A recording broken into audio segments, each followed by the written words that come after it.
नमस्कार, स्वागत है आपका हमारे चैनल पर। मैं हूं आपके साथ शिप्रा सैनी। बड़ी खबर, माइक्रोसॉफ्ट के को-फाउंडर बिल गेट्स ने भारत की उपलब्धि की तारीफ की है। जिस कोरोना वैक्सीन को लेकर भारत में सियासत गरमाई हुई है, उसको लेकर अब माइक्रोसॉफ्ट के को-फाउंडर बिल गेट्स भारत की इस उपलब्धि की तारीफ कर रहे हैं। अपने आप में भारत की एक बड़ी उपलब्धि है, लेकिन वहीं उस पर विपक्षी दल लगातार सवाल खड़ा कर रहा है। आपको बता दें, भारत ने बायोटेक की कोवैक्सीन और सीरम इंस्टीट्यूट ऑफ इंडिया की कोविशील्ड को फिलहाल शर्तों के साथ इमरजेंसी इस्तेमाल की मंजूरी दे दी है। और भारत की इस पहल पर ही माइक्रोसॉफ्ट के को-फाउंडर बिल गेट्स ने भारतीय लीडरशिप, वैज्ञानिक इनोवेशन और वैक्सीन उत्पादन अक्षमता की सराहना की है। 2 वैक्सीन के इस्तेमाल को अनुमति मिलने के बाद भारत ने अगले सप्ताह से वैक्सीनेशन जो प्रोग्राम है उस भारत शुरू कर सकता है। लेकिन वहीं आपको बता दें, वैक्सीनेशन प्रोग्राम से पहले दरअसल भारत के कई शहरों में ड्राई रन प्रोग्राम किया गया। प्रधानमंत्री कार्यालय को टैग करते हुए बिल गेट्स ने एक ट्वीट किया है, जिसमें उन्होंने साफ तौर पर कहा है कि वैज्ञानिक इनोवेशन और वैक्सीन उत्पादन क्षमता में भारत के नेतृत्व को देखकर वो काफी खुश हैं। उन्हें इस बात की खुशी महसूस होती है क्योंकि दुनिया इस वक्त कोविड-19 महामारी से निपटने के लिए कार्य करने में पूरी तरीके से जुटी हुई है।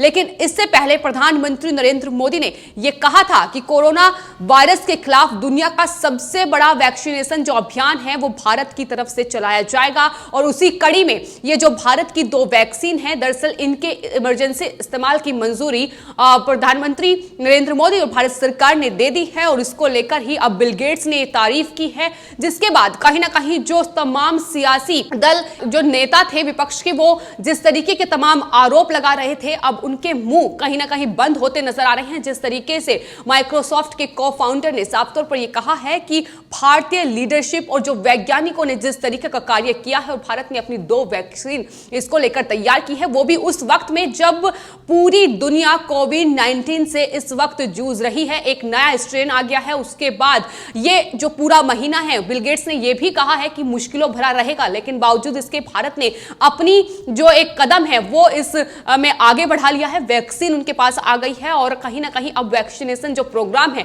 वो भी भारत सरकार शुरू करने जा रही है। लेकिन यही बात है कि कांग्रेस और समाजवादी पार्टी को खासतौर पर रास नहीं आ रही है। दरअसल जिस तरीके से भारत में वैज्ञानिकों, डॉक्टरों ने दिन रात की मेहनत के बाद इन वैक्सीन को तैयार किया है और उसको मंजूरी भारत सरकार ने दी है, उस पर अब कांग्रेस पार्टी सवाल खड़ा कर रही है। लगातार जो कोरोना वैक्सीन को लेकर सियासत है वो बेहद गरमाई हुई है। कांग्रेस जो हर एक चीज पर सिर्फ और सिर्फ टिप्पणी करती है, सिर्फ और सिर्फ उसका मकसद ही यही होता है कि केंद्र सरकार के कार्यों को गलत बताना। आपको बता दें, जब कोरोना वैक्सीन को मंजूरी भारत सरकार ने दी, उसके बाद कांग्रेस के नेता शशि थरूर और राशिद अल्वी ने दरअसल भारत बायोटेक की वैक्सीन जो कोवैक्सीन को अनुमति भारत सरकार ने दी, उस पर लगातार सवाल उठाए हैं। उन्होंने दरअसल ये पूछा है कि जब कोवैक्सीन को अब तक तीसरे चरण का परीक्षण नहीं किया गया तो उससे पहले इस्तेमाल की मंजूरी कैसे मिल सकती है। शशि थरूर ने यह भी कहा था कि जिस तरीके से इस वैक्सीन को मंजूरी दी गई है, यह आने वाले समय में लोगों के लिए घातक हो सकती है, जोखिम भरी हो सकती है। लेकिन इस पर आपको बता दें, डॉक्टर हर्षवर्धन ने ट्वीट करते हुए यह साफ तौर पर कहा है कि इस तरीके के महत्वपूर्ण मुद्दे का जिस तरीके से कांग्रेस पार्टी राजनीतिकरण कर रही है वो बेहद दुर्भाग्यपूर्ण है, अपमानजनक है। साथ ही शशि थरूर, अखिलेश यादव और जयराम रमेश को कोरोना वैक्सीन के मंजूरी के लिए वैज्ञानिकों द्वारा पालन किए गए प्रोटोकॉल को डिस्क्रेडिट नहीं करना चाहिए, यह भी डॉक्टर हर्षवर्धन ने कहा है। क्योंकि जिस तरीके से तमाम कांग्रेस के लीडर और साथ ही जिस तरीके से अखिलेश यादव ने कोरोना वैक्सीन को लेकर टिप्पणी की, उस पर साफ तौर पर यह जाहिर होता है कि किस तरीके से वैज्ञानिकों और डॉक्टर्स का अपमान वो अपने इन बयानों के जरिए कर रहे हैं। ये वही डॉक्टर, ये वही वैज्ञानिक है जो लगातार अपनी सालों की मेहनत के बाद अब इस वैक्सीन को तैयार कर पाए हैं। लेकिन जिस तरीके से सियासी पार्टियां तमाम हथकंडे केंद्र सरकार को बदनाम करने की कोशिश इन डॉक्टर और इन वैज्ञानिकों की आड़ में कर रही है, वो न सिर्फ केंद्र सरकार को बदनाम करने की कोशिश कर रही है, बल्कि उनको डॉक्टर्स और वैज्ञानिकों का भी अपमान साथ में ही कर रही है। क्योंकि यही वो लोग हैं जिन्होंने इस वैक्सीन को अपनी दिन रात की मेहनत के बाद तैयार किया है। आपको बता दें, न सिर्फ कांग्रेस के नेता शशि थरूर या फिर राशिद अल्वी का इस पर बयान आया, बल्कि समाजवादी पार्टी के नेता अखिलेश यादव ने तो साफ तौर पर यह कह दिया कि दरअसल ये बीजेपी की वैक्सीन करार उसे दे दिया और उसके बाद यह भी कहा कि वो इस बीजेपी की वैक्सीन को नहीं लगवाएंगे। जब समाजवादी पार्टी की सरकार देश में आएगी तो वो इस वैक्सीन को लगवाएंगे।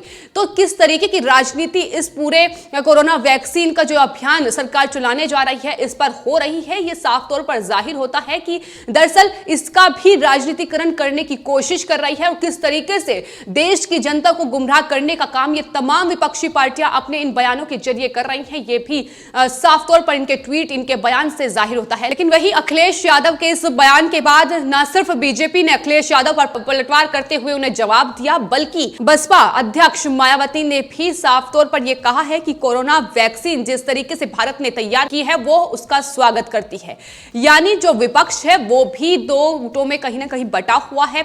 एक है जो जनता का हित चाहता है और लगातार ये कह रहा है कि दरअसल ये मानवता है, ना कि कोई राजनीतिक पार्टी से इसे जोड़कर देखा जाए। ये मानवता है, अगर किसी को वैक्सीन लगेगी तो जाहिर है कि उसे लाभ पहुंचेगा। लेकिन वही अखिलेश यादव हैं, एक कांग्रेस पार्टी के नेता हैं जो इसका राजनीतिकरण करने में लगे हुए हैं। आपको बता दें अखिलेश यादव के इस बयान पर उत्तर प्रदेश के उप मुख्यमंत्री केशव प्रसाद मौर्य ने भी पलटवार किया है। उन्होंने साफ तौर पर यह कहा है कि अखिलेश यादव को इस टीके पर भरोसा नहीं है और उत्तर प्रदेश की जनता को अखिलेश यादव पर भरोसा नहीं है। तो इस तरीके से लगातार एक दूसरे पर आरोप प्रत्यारोप लगाने का सिलसिला जो है वो चल रहा है। लेकिन वही मायावती और साथ ही जम्मू कश्मीर के पूर्व मुख्यमंत्री उमर अब्दुल्ला ने भी तमाम जो विपक्ष के नेता हैं जो इस तरीके से इस पूरे वैक्सीनेशन प्रोग्राम का राजनीतिकरण करने में लगे हुए थे उन पर पलटवार किया है। उमर अब्दुल्ला का एक महत्वपूर्ण ट्वीट सामने आया है। उन्होंने साफ तौर पर यह कहा है कि ये जो कोरोना वैक्सीन है ये दरअसल मानवता से जुड़ी हुई है। उन्होंने ट्वीट करते हुए लिखा कि जब उनकी बारी आएगी तो वो इस वैक्सीन को जरूर लगवाएंगे। उन्होंने वैक्सीन को किसी राजनीतिक पार्टी से जुड़ा हुआ मानने से साफ इनकार कर दिया है।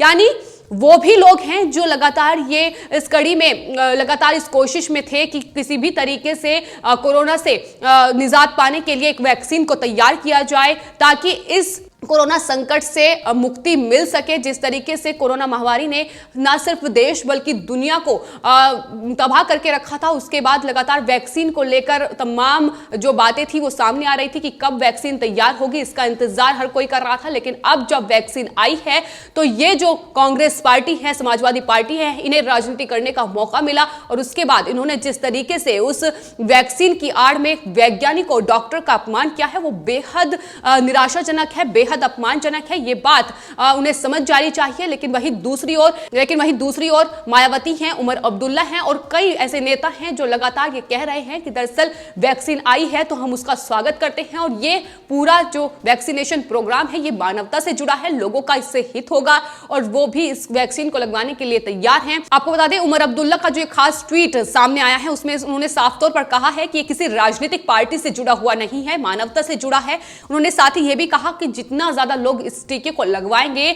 अर्थव्यवस्था देश की उतनी ही ज्यादा बेहतर होगी। यानी तमाम तरह के बयान इस पर सामने आ रहे हैं। लेकिन जिस तरह की राजनीति अखिलेश यादव की तरफ से इस पर खेली गई है, जो ये कह रहे हैं कि उत्तर प्रदेश में जब उनकी सरकार आएगी तो वो मुफ्त में इस वैक्सीन को लोगों को देंगे और साथ ही अपने आप भी तभी टीका लगवाएंगे। बीजेपी की वैक्सीन उन्होंने करार दिया है जिस पर राजनीति बेहद गरमाई हुई है। लेकिन अखिलेश यादव को यह भी सोच लेना चाहिए कि आखिर अगर उनकी सरकार ना आई तो क्या वो इस टीके को नहीं लगवाएंगे। तो ये तमाम सवाल हैं जिसको लेकर तमाम जो सियासी पार्टियां हैं एक दूसरे पर हमलावर होती नजर आ रही हैं। लेकिन जिस तरीके से दिन रात की मेहनत के बाद डॉक्टर वैज्ञानिक ने इस वैक्सीन को तैयार किया है, भारत न सिर्फ भारत बल्कि दुनिया उसकी सराहना कर रही है। और उसी कड़ी में बिल गेट्स जो कि माइक्रोसॉफ्ट के को-फाउंडर हैं, उन्होंने न सिर्फ प्रधानमंत्री नरेंद्र मोदी की तारीफ की है बल्कि साफ तौर पर उन वैज्ञानिकों, उन डॉक्टर और भारत के उस कार्य क्षमता की भी तारीफ की है जिस कड़ी में उन्होंने इस वैक्सीन को तैयार किया है। लोगों को अब इसका फायदा आने वाले वक्त में होगा क्योंकि जिस तरीके से कोरोना का संकट देश और दुनिया में छाया हुआ है उस बीच यह बेहद जरूरी है कि देश में कोरोना वैक्सीन तैयार हो और लोगों तक वो टीका पहुंचे। और अब भारत सरकार इस वैक्सीनेशन प्रोग्राम में जुट गई है। आने वाले वक्त में हर एक के बीच ये वैक्सीन पहुंचेगी और जाहिर है कि जनता को इससे लाभ होगा। लेकिन वही कुछ ऐसे लोग हैं, कुछ ऐसे राजनीति से जिस तरीके से राजनीति को घटिया बनाते जा रहे हैं, अखिलेश यादव हैं, उसमें शशि शशि थरूर हैं जो घटिया राजनीति पर उतर आए हैं और इस वैक्सीन को बीजेपी की वैक्सीन करार दे रहे हैं, तो उनको भी जवाब बिल गेट्स ने दिया है, क्योंकि जिस तरीके से दुनिया कोरोना संकट से जूझ रही है, ऐसे में ये वैक्सीन भारत के लिए कितना कारगर साबित होगी आने वाले वक्त में, ये भी देखना होगा। फिलहाल आपकी इस पूरे मामले पर क्या राय है, हमें कमेंट बॉक्स में जरूर बताएं और चैनल को सब्सक्राइब करें। धन्यवाद।